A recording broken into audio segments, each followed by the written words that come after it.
Hellboy the Crooked Man is the latest film in the Hellboy franchise, so today let's rank all 6 Hellboy movies from worst to best.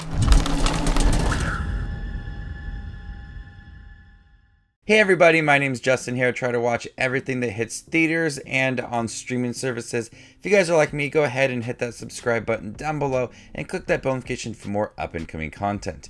Leave your ranking down below. How would you rank all 6 of the Hellboy films? I'll be including the 4 live-action Hellboy films, and there are 2 animated Hellboy films that did have the original cast from the Ron Perlman films with Selma Blair returning to voice the characters in the 2 animated movies. Coming in last place, Hellboy 2019 version starring David Harbour. This was a mess of a movie, and I actually just watched it for the first time a couple weeks ago. I didn't see it when it was released in theaters, don't remember what I was doing, didn't care to go check it out and watch it when it was released. If the last 15 minutes of this film could have been like the whole entire movie, things would have been so much better. I just watched it, so the last like 10-15 minutes are stuck in my head as there's a lot of high energy and a lot of loud music and cool choreographed action scenes.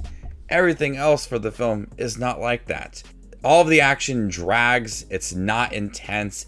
David Harbour looks good as Hellboy, but a lot of his mannerisms, the witty dialogue is absent within this film. It doesn't have a gripping, memorable storyline to it. It's just going about it without a care in the world.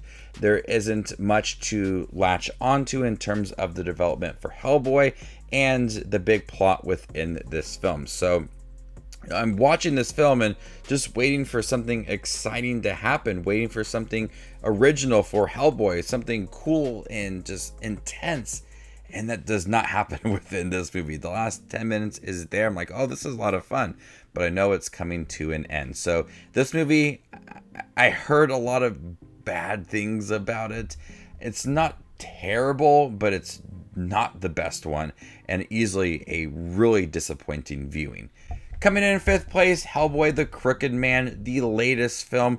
This feels like a fan film, and there's an odd choice to just throw us into the middle of a already ongoing plot. There's no beginning to this movie, and even Hellboy doesn't feel like the main character of this movie.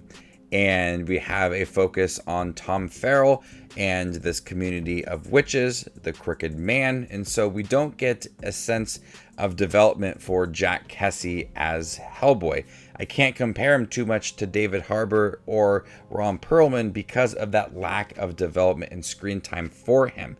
There is some pretty good CGI within here and effects along the way, but it does feel like a fan film with a much lower budget.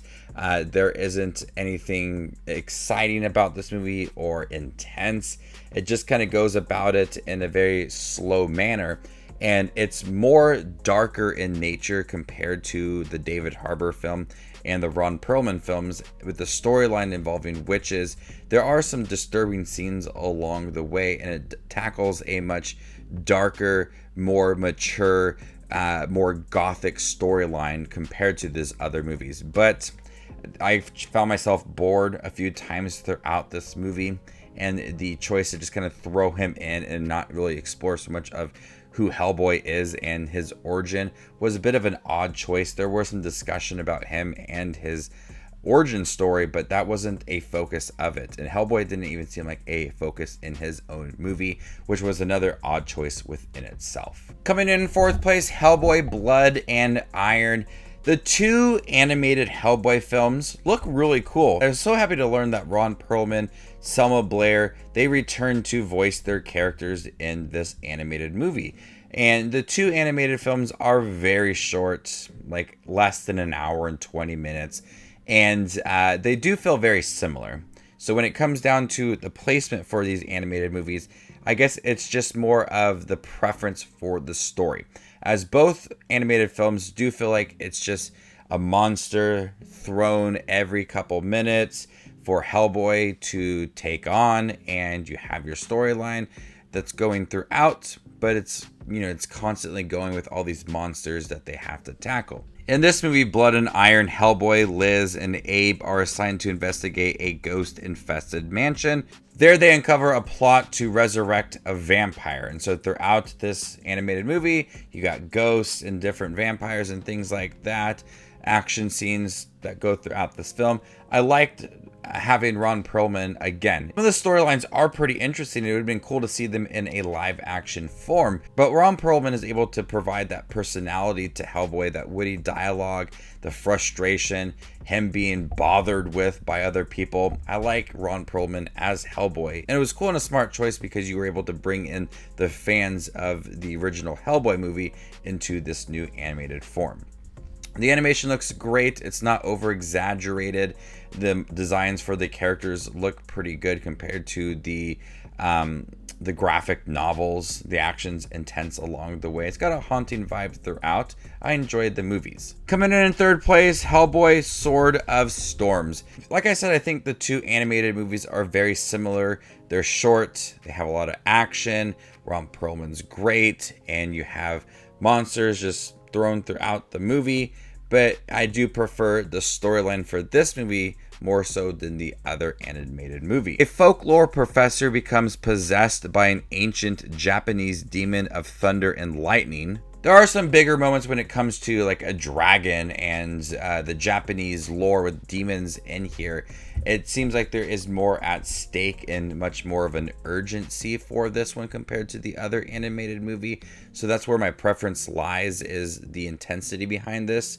The characters still very similar between the two, and a lot of monsters and different creatures thrown throughout, but there's more to this movie compared to that other animated film. I like the lore surrounding this movie, and Abe and Liz and Hellboy all connected and trying to investigate things going on. It's got much more of a nicer flow to it and just more things that piqued my interest. Coming in second place, Hellboy. I remember seeing this movie in theaters and thinking Hellboy was such a cool character. Guillermo del Toro is able to do a lot with this character. You understand him as this creature. All of the minor characters contribute a lot to this movie, and there's enough in the beginning to solidify the villain plot behind it all and the upbringing, the origin of Hellboy in here. You have your right amount of origin story to it while not taking away from the position that Hellboy is within this movie and the villains that are trying to take over. So there is that nice balance of it being an origin story, but you don't have to have too much dedication to all of that. It just flows very nicely within this movie. The film looks really great. The action is big and intense. Ron Perlman is so good as Hellboy. His witty dialogue, the mannerisms, the frustration that he has, it's so Hellboy, and he just goes all in with it. The makeup looks great. The costume designs for everybody is outstanding, but also trying to understand Hellboy on a more personal level, struggles with relationships with Liz. You have him in this big comic book movie, but you're also adding development, personality to him, things that he's struggling with, and that adds so much depth to that character. But coming in second place, Hellboy 2, The Golden Army. They are able to take everything that works so well for the first Hellboy movie and just expand on it. The direction from Guillermo del Toro looks better. It's got a bit of a brighter feel to it. The story is more engaging. The characters feel more complex throughout. The villains have such personality and much depth and development for them to where you understand their storyline, their villain arc throughout, and it does provide that sense of urgency in this film. A lot of intense action. Scenes just feel bigger. The movie just feels more grand compared to that first film.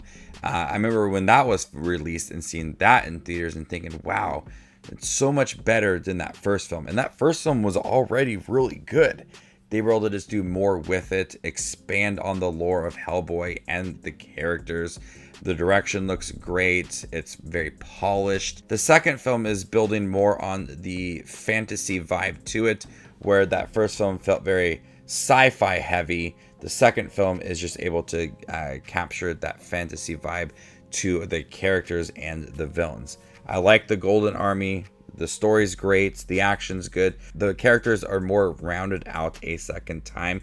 It's an intense film, and it's my personal favorite Hellboy movie. So there you guys have it, all 6 Hellboy movies ranked worst to best. How would you rank them? Let me know in the comment section down below, and stay tuned for more up and coming content like this. My name is Just Watches Movies, and you guys stay classy, YouTube.